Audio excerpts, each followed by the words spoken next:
शिल्पा शेट्टी से बात करवाई थी 19 अप्रैल 2021 के दिन, वो भी उसने भी कहा कि क्या शर्लिन, तुमको तो पता है ना मेरे पति शक्ति कपूर नहीं हैं। शक्ति कपूर नहीं है इसका मतलब क्या है, मुझे समझ में नहीं आ रहा है। यानी आप कह रहे हैं कि जो फिल्मी शक्ति कपूर का इमेज है उससे ज़्यादा खतरनाक हैं उसके बाप हैं, क्या बोलना चाह रहे हैं आप? आपको तो पता है ना जेल स्ट्रीम कैसा है, जुड़ जाओ, it's a family venture and ये अलग अलग बिजनेस वेंचर्स करते रहते हैं, कभी कुछ सक्सेसफुल होते हैं कुछ नहीं होते हैं। You know I don't interfere, जैसा कह रहे हैं वैसा करो।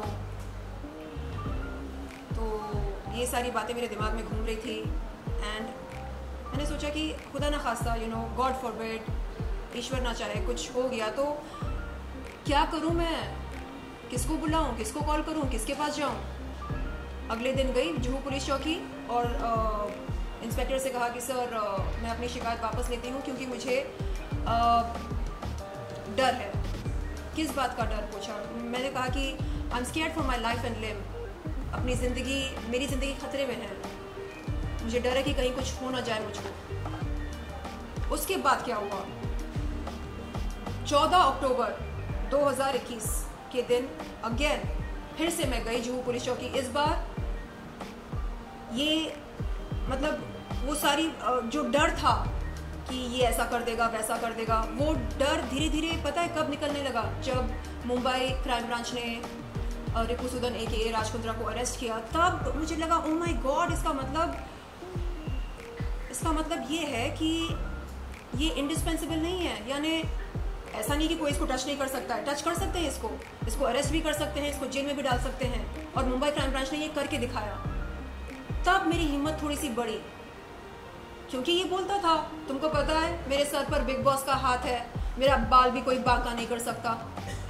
कौन है ये बिग बॉस, कौन है बिग बॉस बताओ? नहीं समझदार को इशारा काफी होता है। कौन है आपके बिग बॉस? और आपके बिग बॉस ने आपको बचाया क्यों नहीं मुंबई क्राइम ब्रांच से? हाँ, तो तब थोड़ी हिम्मत पैदा हुई। तब मुझे लगा कि ओके, मैं फिर से हिम्मत करके जाऊंगी जुहू पुलिस चौकी, और इस बार मैं कुछ नई बातें भी सामने रखूंगी। जैसे नई बातें क्या है, उन्होंने जेल स्ट्रीम के लिए मुझसे 3 वीडियोस शूट करवाए, पैसा नहीं दिया, चूना लगाया, चीटिंग की, फ्रॉड किया, क्रिमिनल कंस्पिरेसी की, क्रिमिनल इंटिमिडेशन किया। एंड वो जो पुरानी बात है यौन शोषण की शिकायत, जो मतलब जिसके लिए मैं गई थी 14 अप्रैल 2021 के दिन जुहू पुलिस चौकी, वो भी इस मतलब उसका जिक्र भी है इसमें। तो 14 अक्टूबर 2021 के दिन जब मैं जुहू पुलिस चौकी से बाहर निकली, मैंने देखा सामने मीडिया खड़ी थी। मैंने अपने पुलिस कंप्लेंट, जो कि एक पब्लिक डॉक्यूमेंट होती है, उसमें से कुछ एक्सर्प्ट्स मीडिया को सुनाए। मैंने कहा कि देखिए ये ऑफेंसेस लिखे गए हैं इस शिकायत में, एंड ऐसा है। अब मैं नहीं डरूंगी, अब देखा जाएगा कि कौन सच्चा है या कौन झूठा है, ये देखा जाएगा, बहुत हो गया। तो 18 अक्टूबर 2021 के दिन इनके वकील जो है डेफेमेशन नोटिस भेजते हैं, आपने हमारे क्लाइंट्स को डिफेम कर दिया, अब हम आप पर 50 करोड़ का मानहानि करते हैं, लाओ दो हमको पैसा।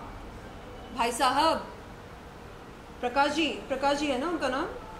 हाँ, आपका भी है मेरे पास प्रकाश जी पेपर। प्रशांत पाटिल जी, आप वकील हैं, हम भी बहुत जल्द वकील बनने वाले हैं, लॉ की पढ़ाई कर रहे हैं, ऐसे मत कीजिए आप। डेफेमेशन नोटिस, ये वो 50 करोड़ मानहानि, क्या कर रहे हैं आप? आपको पता भी है डेफेमेशन क्या होता है? हाँ, फिर से पढ़कर सुनाऊं आपको? हाँ, पहले आपका पुलिस स्टेशन जाना सफल रहा। नहीं, आप सोचिए आप कर क्या रहे हैं। एक पीड़िता पुलिस चौकी जाती है, यौन शोषण, चीटिंग, फ्रॉड, क्रिमिनल इंटिमिडेशन, और क्या क्या लिखा है मेरी शिकायत में, क्रिमिनल कंस्पिरेसी। हाँ, डिफेम तो आप मुझे कर रहे हैं। आप देखिए, नहीं आपने जिंदगी में आपने जितने कांड किए हैं, हाँ, उनकी तुलना में मैंने कुछ नहीं किया। आप चेक कीजिए, कंपेयर कीजिए। नहीं ठीक है, उनका नहीं तो नहीं समझ है, मैं ही बोल रहा हूँ। नहीं, अभी आप डेफेमेशन जब भी मैं पुलिस चौकी जाती हूँ मुझे रोक देते हैं, नहीं, ठीक कभी है। अंडरवर्ल्ड की धमकी देते हैं, कभी डेफेमेशन नोटिस की धमकी देते हैं। ये क्यों नहीं चाहते कि मेरी स्टेटमेंट की रिकॉर्डिंग हो? ये क्यों नहीं चाहते आप कि अधिकारी